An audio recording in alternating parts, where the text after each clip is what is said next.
మోకాళ్ళ మరియు నడుము నొప్పులకు చిన్న ఇంజెక్షన్ ద్వారా పరిష్కారం. డాక్టర్ ప్రకాష్ గుడిపూడి, 18 సంవత్సరాల అనుభవం. సంప్రదించండి. Elite spine and pain management centre, Manikonda, Hyderabad.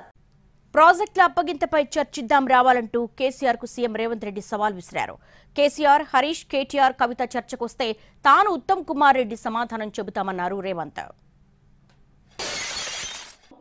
Assembly సమావేశాలలో వైట్ పేపర్ ప్రాజెక్టుల మీద రిలీజ్ చేస్తాం, ప్రాజెక్టుల హ్యాండ్ ఓవర్ మీద చర్చ పెడతాం. 48 గంటలు నువ్వు కోరుకుంటే ఇంకెక్కువ కావాలన్నా తలుపులు మూద్దాం, భోజనాలు అక్కడనే పెడతాం, బట్టలు తెచ్చుకో, మేము వస్తాం. మామ అల్లుడు మీరు ఇద్దరు రాండి, లేకపోతే ఎంబడి కొడుకుని తెచ్చుకోరు, అవతల మీ బిడ్డ ఉంటే ఆమెను కూడా ఉమ్మడి సమావేశాలు పెడతాం. ఒకవేళ చర్చ చేద్దామంటే శాసన మండలి, శాసనసభ ఉమ్మడి సమావేశాలు ప్రత్యేకంగా ప్రాజెక్టుల మీద, జలాల మీద చర్చ పెడతాము. మాకెవ్వరు లేరు, నేను మా ఉత్తమ్ కుమార్ రెడ్డి గారు ఇద్దరమే మాట్లాడతాం.